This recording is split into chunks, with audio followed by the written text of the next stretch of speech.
Yo, what's up? This is Matt here on Just for Fun, and this is kind of a pet deck of mine. I'm calling it Polymorph, but it's actually got a few different combos in it. It's just a silly deck. It's kind of an Esper combo control shell.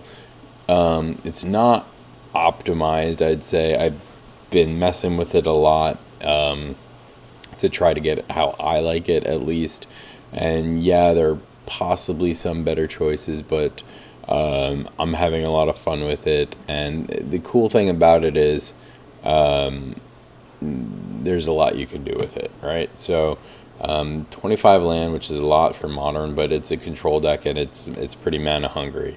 So here's how the deck breaks down. We have basically an Esper control deck with four different ways to win, which is really exciting, right? So, because you can attack from all different angles, and it makes sideboarding interesting because your opponent might not know which angle to attack you if you juke. So we have 12 sort of interactive cards here. So Path and Supreme Verdict as ways to kill creatures. Some Inquisitions, some Thoughtseizes to disrupt, some Mana Leaks to disrupt. So this is our pile of interaction.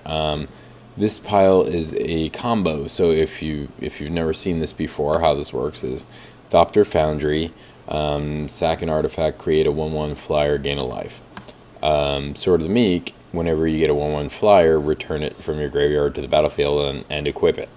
So every single time, for basically when you have both in play, for every mana you have, you can get a Thopter and gain a life. And the last one you bring back will be a 2/3 instead of a 1/1. So a lot of inevitability, hard for a deck to beat you with damage through that. And, lets you stall out and whatever, basically forever. It's also a way to get threats without having creatures into play. So, Tezzeret is here because he can search up, let's say you have one half of the combo, you want the other half, you can search it up.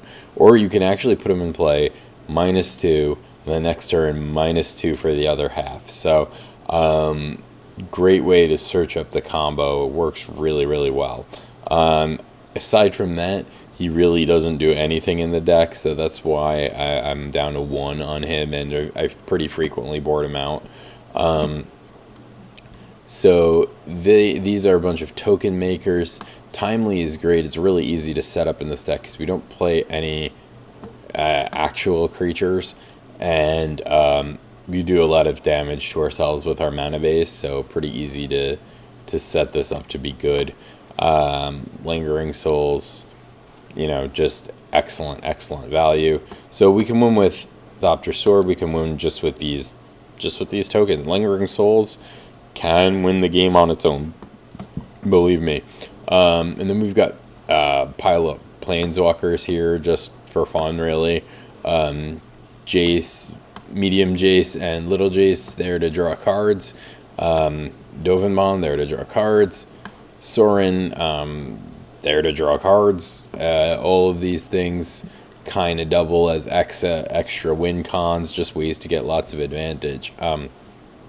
We do have 3 creature lands. We have a Shambling Vent and a couple of Mutavaults as ways to in case you verdict, leaves you a threat still in play. B, to have another creature for Polymorph. So how this card works, this is a bonkers card, and I'm surprised there's not more decks built around it. Maybe it's just because it's old and people were bored of it or something like that. I feel like the old stuff gets forgotten and then comes back around again, but it's new to me. So what we're doing is we're making tokens, right?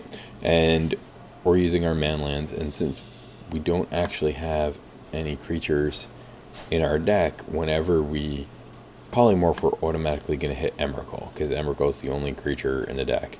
Don't know why there's 2. Maybe there should only be 1 because I'm frequently unhappy when I draw it. But I guess it's just in case you draw it, you still want to be able to hit the other one. Maybe something like that. So basically we polymorph a token. So pretty easy to go turn 3, Lingering Souls, turn 4, polymorph, get Emrakul, win. Happens a lot, honestly, especially when we can Inquisition or Thoughtseize, or, you know, on turn 1, like Mana Leak on turn 2, you know, pretty easy with our setup to curve out that way. So crazy sideboard too. So we've got an extra Tezzeret in case we want to go more in on Thopter Sword, right? So like what I like doing is game 1, however I won, let's say I won with Polymorph game 1, maybe I board out this whole combo and the 2 Timelies and board in other stuff. And let's say I won with Thopter Sword, maybe I board out that whole pile of cards and board in other stuff.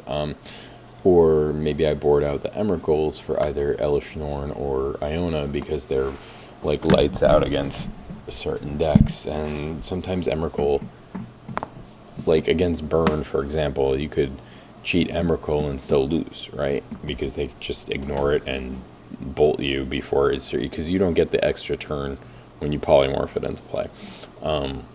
Whereas Iona on red, yeah, they probably can't beat that. For controlling mirrors or things where we don't need as much removal, pile of disruption, duress, negate, dispel. For very creature heavy matchups, we can go more controlling and board in more removal. And if we definitely want to win with the tokens, Johnny makes the tokens an incredibly fast clock. So like Lingering Souls into minus a Johnny, into you know, other half of back half Lingering Souls minus a Johnny, it gets really out of control really fast. So it's a fun deck. I really enjoy playing with it. Kind of hard to get good matchups because it's sort of like an in-between deck. Not totally casual, certainly not tier, not tournament level, but kind of in between, so hard to get good matchups. But I hope you enjoy the videos. Please like, comment, subscribe, and continue being awesome. Thanks. Bye-bye.